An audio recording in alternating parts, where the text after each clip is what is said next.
Hi hello ನಮಸ್ತೆ welcome back ಕನಸು ರಿಚನ್ vlogs. I hope ಎಲ್ಲರೂ ಚೆನ್ನಾಗಿದ್ದೀರಾ. ಅನ್ನಂ ಪರಬ್ರಹ್ಮ ಸ್ವರೂಪಂ. ನಾನಿವತ್ತು ಅವಲಕ್ಕಿಯಿಂದ ಒಂದು ವಡೆಯನ್ನು ಮಾಡಿ ತೋರಿಸ್ತಾ ಇದ್ದೀನಿ. ತುಂಬ ಕ್ರಂಚಿಯಾದಂತಹ ಯಮ್ಮಿ ಆದಂತಹ ವಡೆ, ಟೇಸ್ಟಿಯಾಗಿರುತ್ತೆ. ಎಷ್ಟು ಕ್ರಂಚಿ ಅಂತ ನೋಡಿ.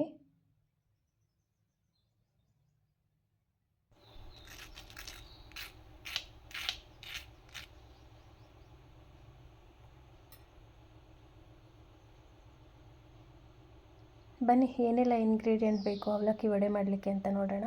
ಮೊದಲಿಗೆ ನಾನು ಪೇಪರ್ ಅವಲಕ್ಕಿಯನ್ನು ತೊಗೊಂಡಿದ್ದೀನಿ. 2 ಹಿಡಿಯೋಷ್ಟು ಪೇಪರ್ ಅವಲಕ್ಕಿಯನ್ನು ಹಾಕ್ಕೊಂಡು ನೀರನ್ನು ಹಾಕ್ಕೊಂಡು ವಾಶ್ ಮಾಡಿಕೊಂಡು ಅದನ್ನು ನೀರನ್ನು ಹಿಂಡ್ಕೊಂಡು ತೆಕ್ಕೋಬೇಕು.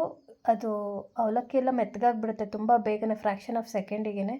ಸೊ ಅದನ್ನು ನೀರನ್ನು ಹಿಂಡ್ದು ತೆಗಿಬೇಕು ಕೈಯಿಂದ. ನಾವು ಸ್ಟ್ರೈನ್ ಮಾಡಿದ್ರೂ ಕೂಡ ನೀಟಾಗಿ ನೀರು ಹೋಗೋದಿಲ್ಲ. ಸೊ ನೀರನ್ನು ಡ್ರೈ ಮಾಡಿಕೊಂಡು ಮಿಕ್ಸಿ ಜಾರಿಗೆ ಸೇರಿಸ್ಕೊತಾ ಇದ್ದೀನಿ. ನೋಡಿ, ದಪ್ಪ ಅವಲಕ್ಕಿ, ಗಟ್ಟಿ ಅವಲಕ್ಕಿ ಏನು ಬರುತ್ತೆ ಅದನ್ನು ಕೂಡ ಯೂಸ್ ಮಾಡ್ಬೋದು. ನಾನಿಲ್ಲಿ ಪೇಪರ್ ಅವಲಕ್ಕಿ ಯೂಸ್ ಮಾಡ್ತಾಯಿದ್ದೀನಿ. ಇವಾಗ ಒಂದು ಅರ್ಧ ಬೌಲಷ್ಟು ಅಕ್ಕಿ ಹಿಟ್ಟನ್ನು ಸೇರಿಸ್ಕೊಂಡಿದ್ದೀನಿ.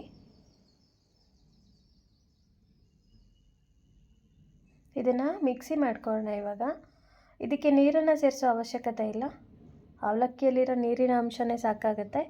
ಇದನ್ನು ಮಿಕ್ಸಿ ಮಾಡ್ಕೊಳ್ಳೋಣ. ಈ ರೀತಿ ಗಟ್ಟಿ ಪೇಸ್ಟನ್ನು ಮಾಡ್ಕೋಬೇಕು. ಇವಾಗ ನಾನು ಸಣ್ಣದಾಗಿ ಕಟ್ ಮಾಡ್ಕೊಂಡಿರೋಂಥ ಈರುಳ್ಳಿಯನ್ನು ಸೇರಿಸ್ಕೊತಾ ಇದ್ದೀನಿ.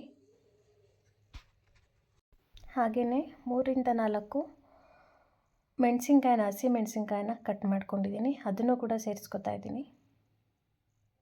ಸ್ವಲ್ಪ ಕರಿಬೇವನ್ನು ಕಟ್ ಮಾಡ್ಕೊಂಡಿದ್ದೀನಿ. ಹಾಗೆಯೇ ಸ್ವಲ್ಪ ಕೊತ್ತಂಬರಿ, ಜೊತೆಗೆ ಸಣ್ಣದಾಗಿ ಪೀಸ್ ಮಾಡ್ಕೊಂಡಿರೋಂಥ ಶುಂಠಿ.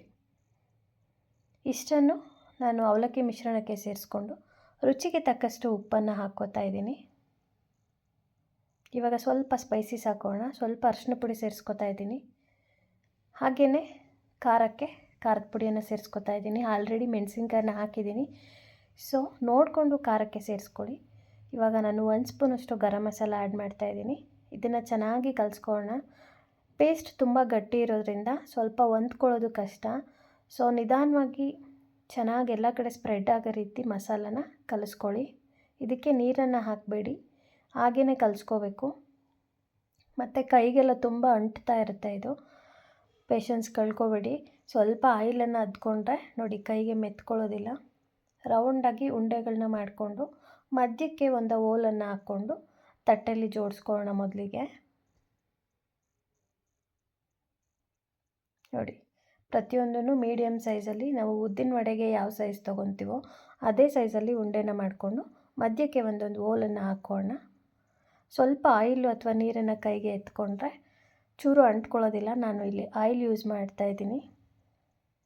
ಹಾಗೆಯೇ ವಡೆನ ಕರೀಲಿಕ್ಕೆ ಎಣ್ಣೆ ಕೂಡ ಇಟ್ಕೊಂಡಿದ್ದೀನಿ. ನೋಡಿ, ಈ ರೀತಿ ಒಂದು ತಟ್ಟೆಗೆ ರೆಡಿ ಮಾಡ್ಕೊಂಡಿದ್ದೀನಿ.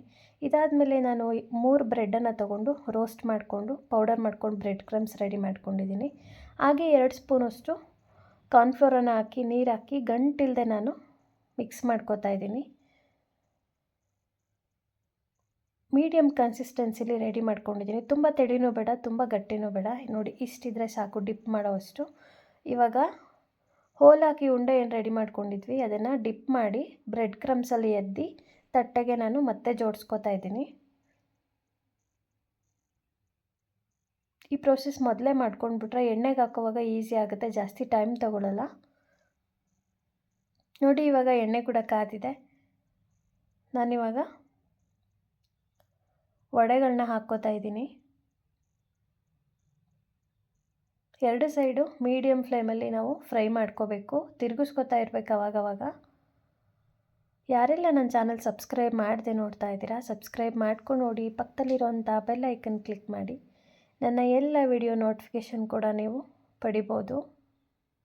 ನೋಡಿ, ಕ್ರಂಚಿ ಆಗಿರೋಂಥ ಅವಲಕ್ಕಿ ವಡೆ ತೆಗಿತಾ ಇದ್ದೀನಿ. ಇದನ್ನು ಬಿಸಿ ಇದ್ದಾಗಲೇ ಸಾಸ್ ಜೊತೆ ತಿನ್ನಬೇಕು. ಸ್ವಲ್ಪ ಹೊತ್ತು ಒಂದು 5-10 ನಿಮಿಷ ಬಿಟ್ವಿ ಅಂದರೆ ತುಂಬ ಮೆತ್ತಗಾಗ್ಬಿಡುತ್ತೆ ವಡೆ, ತುಂಬ ಕ್ರಿಸ್ಪಿ ಇರೋದಿಲ್ಲ. ಮಾಡಿದಾಗ ಅಷ್ಟೇ ಕ್ರಿಸ್ಪಿ ಇರುತ್ತೆ. ಸೊ ಬೇಗ ಟೇಸ್ಟ್ ಮಾಡಿ ಹೇಗಿತ್ತು ಅಂತ ಮರೀದೆ ಕಮೆಂಟಲ್ಲಿ ತಿಳಿಸಿ. Thank you, bye.